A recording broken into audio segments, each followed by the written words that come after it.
The Lunaverse, series done by Rainbow Double Dash. Episode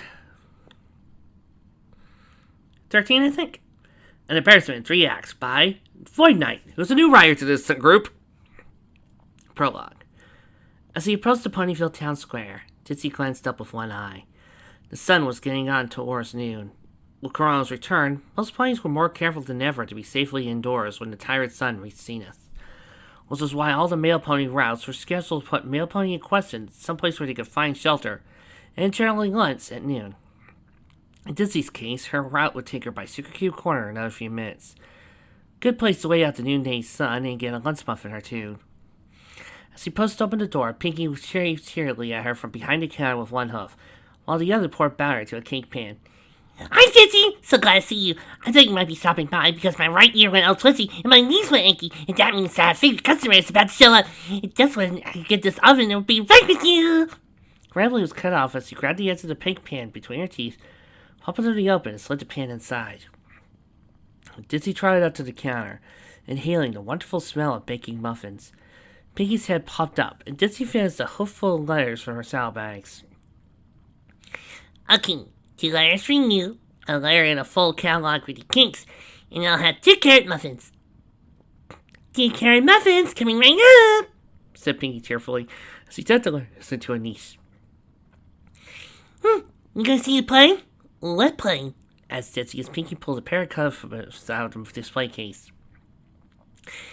"The one about you, of course," replied Pinky, as it was obvious that the plate of muffins she was passing to Ditsy. "What?" Ditsy exclaimed, eyes rolling in opposite directions. "There's a play about me?" "Of course," Pinky replied cheerfully. "Please tell me all about it." With a wave of one hoof, she indicated her cold friend, who was currently at one of the tables eating what looked like to be a plate of scones. "We need a play coming up in Camelot. Something else that Harmony's doing the work for the entire sun. Please got tickets." "Okay." Ditsy paid for her muffins, rather distractedly, trotted over to an open table. Instead of immediately biting into the delicious muffin, she began to dig in her saddlebag for the letters she thought she remembered spotting when she loaded the bags this morning. Sure enough, there it was, a letter addressed to her, and according to the return address, it was from La Commedia della Luna della Theater in Catalan. She generally waited until her shift for the day ended to read her new mail, but she was on lunch break now, and she tried to know what Pinky was talking about. She tore open the envelope and unfurled the letter inside.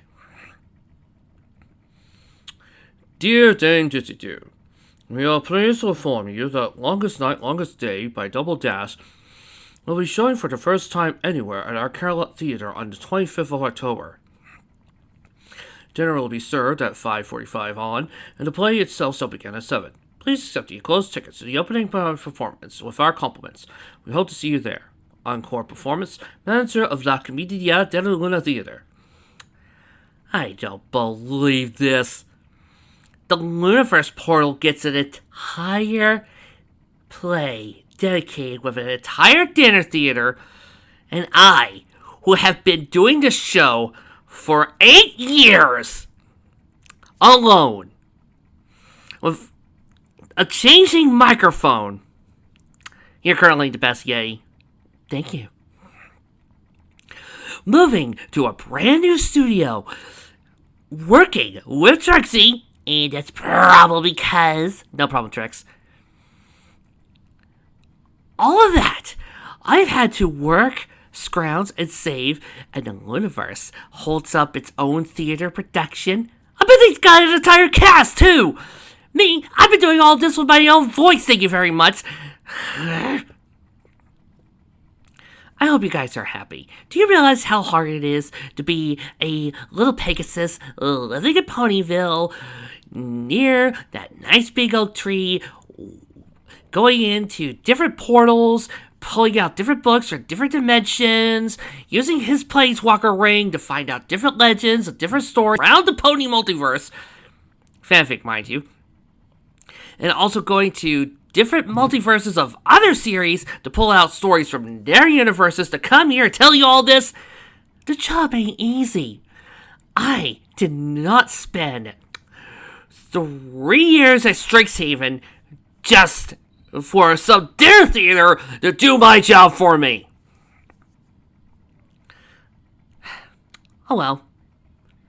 The Lunaverse may have a dinner theater, but are they far away? But are they right next door to Jasper Pie's own personal pizza station? I don't think so.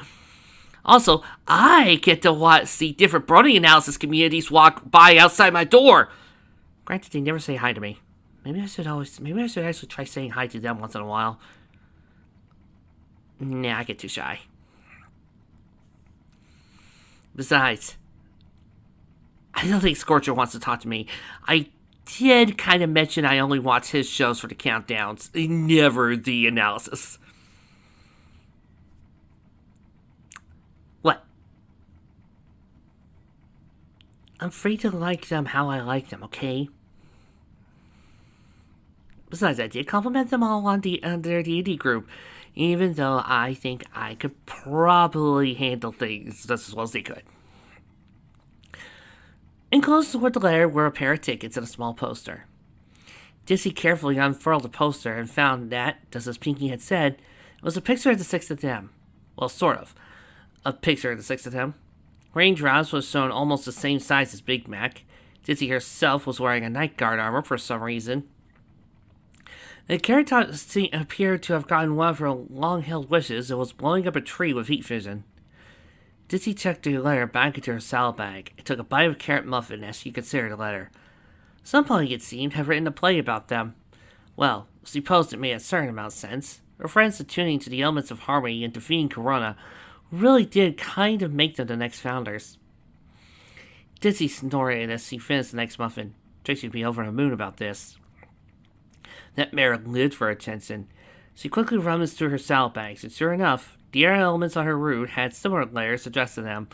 It would be a treat to see Trixie's reaction to all this. As she moved on to her second muffin, Dizzy moved on to a new question. Did she want to go see this play? On one hoof, she actually lived through the events that would be depicted in the play, and she couldn't imagine that play would be anywhere near as interesting as the actual adventure had been. On the second hoof, given how that poster made things look like it might be more exciting to watch than she expect, it certainly wouldn't be anywhere near as scary as the real thing had been.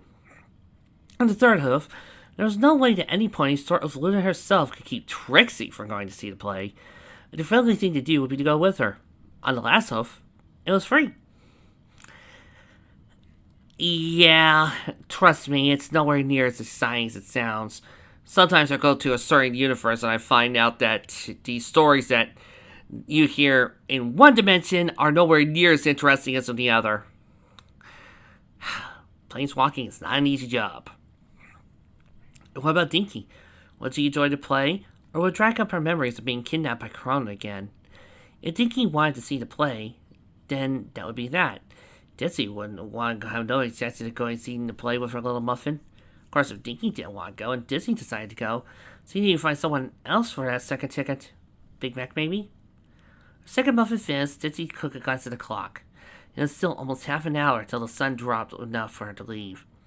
I was summoned by her thoughts a snow-white unicorn with an elegantly styled amethyst mane settled at the Dinky's table.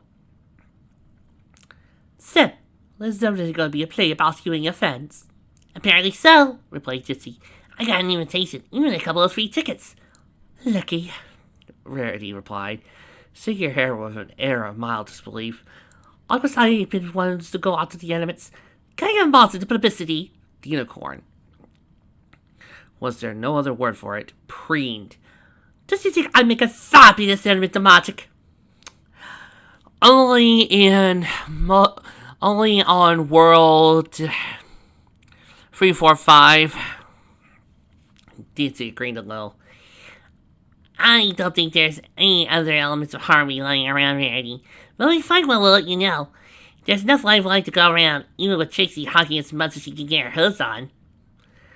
As the sun dropped out of zenith, Dizzy tried out a cute corner and resumed her delivery route.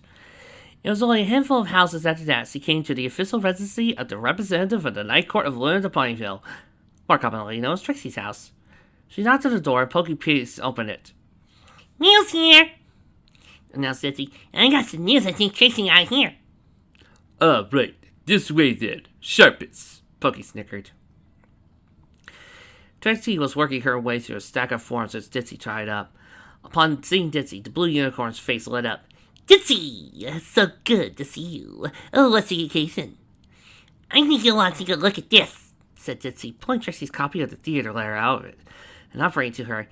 There's one for each of us, it looks like.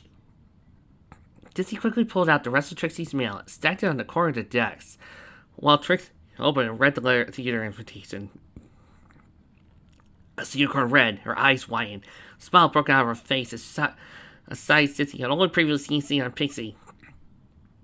The great and powerful Trixie cannot believe her eyes. A play about her to premiere on the stage of La Commedia della Luna. Yes, this is the most wonderful news she has in weeks.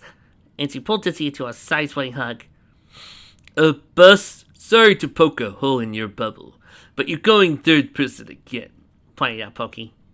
Trixie blushed slightly. Oops. I'm just a little excited. La Commedia della Luna is one of the most prestigious and expensive theaters in Camelot. And this place is so near. The entire night court is going to know about it. And to get 3 tickets on the opening night performance. Trixie trailed off, then perked up. And all of my friends are getting tickets too. This is going to be the best night ever. Trixie squealed of delight, interrupted a cracking noise. One of Ditzy's eyes swirled around, just in time to see Trixie's window shatter. Thought Ditzy. I thought that only happened in stories. And on that note, Ditzy said, positively, I better be going. Still got some more letters to deliver. The rest of Ditzy's shift was much less dramatic. Raindrops and the rest of the weather patrol were still hard at work, bucking back a thunderstorm that kept trying to drift out of the ever-free forest on Ponyville. Lyra had already heard the news. Apparently Trixie had run out and told her, and consequently was more self-possessed when Ditzy came around with the letter.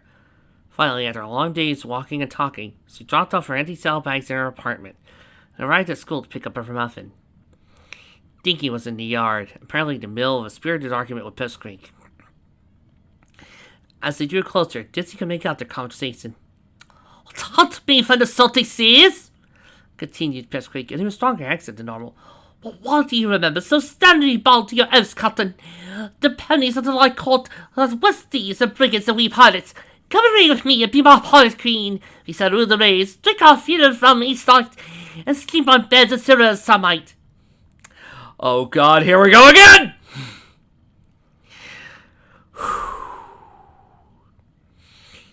Unless me doesn't wrong, replied Dinky in an equally fake accent.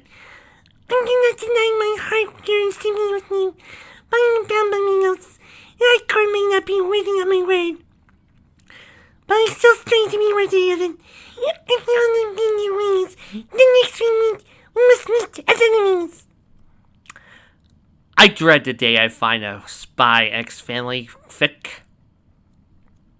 Then I'll have to read it as Anya. So be it on. The 2 ponies glanced up and Dinky called, in her normal voice. "Hi, Dinky," replied Ditzy as her foal tried up to join her. They decided to have a talk with Dinky soon.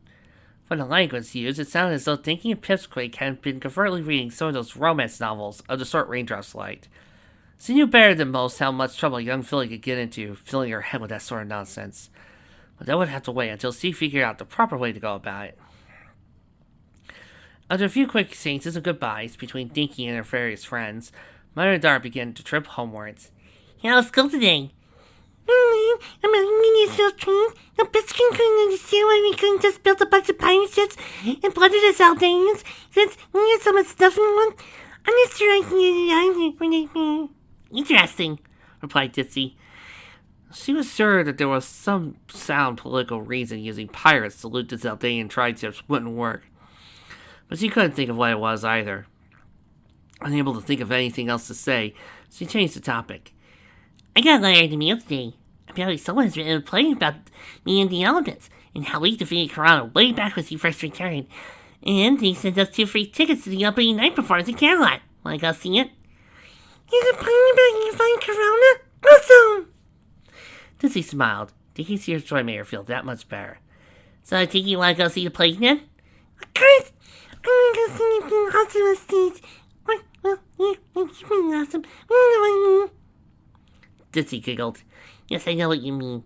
Well, I guess it's all Trixie and the rest of them we're going. Later that evening, the 6 elements of harmony were gathered together in Trixie's house. He opened to discuss it once Carrot Top, the last of them, arrived. So, it looks like somebody has written a play about the 6 of us. Now, I checked with Princess Luna, and we are getting royalties on this. Pretty much the standard figure, 5% of the profits split equally among us. Not going to be a fortune or anything, but it would still make a nice little pile of bits for us. Okay, Raindrop said slowly. So how come we didn't know anything about this? Why didn't Luna warn us? She found out the same time we did. Some night court functionary approved the royalties, set the whole thing up using the same information the court had already had for giving us those rewards for driving up Corona. And on the other side, Luna may technically own La Comedia de Luna, but she has to leave running it to encore performance most of the time. The play never got high enough on either side to know it crossed Luna's radar before the big announcement, which was this morning. There was a moment's silence, then Raindrop spoke up again. So, are we going to this night performance singing? Of course we're going! Trixie shrieked, her eyes going wide. La Comedia de Luna is one of the oldest and most prestigious theaters in Canterlot. Justice and viceroys go there. The actors are the cream of the crop. The seats are superb. The food is divine. These tickets are worth at least 100 bits each. Trixie's right, said Lyra in a more normal voice. La Comedia de Luna is the second oldest theater in Canterlot, and it's a toss-up whether it or the Royal Canterlot is the most prestigious. This is a once-in-a-lifetime opportunity, and I'm not going to miss. Dinky and I are going, chipped in cheerily. I'm not going to pass up a sweet trip to the theater with my muffin, not when she wants to go. Shirley shrugged. Sounds fun to me. I'm in. Carrot Top piped up. Well, if everyone else is going, I'll go with you guys. Besides, it looks like I get heaps in this play. Be cool to see that, and... She cut off, voice dropping to a mumble. And what? Shirley said with a grin. Speak up, dear.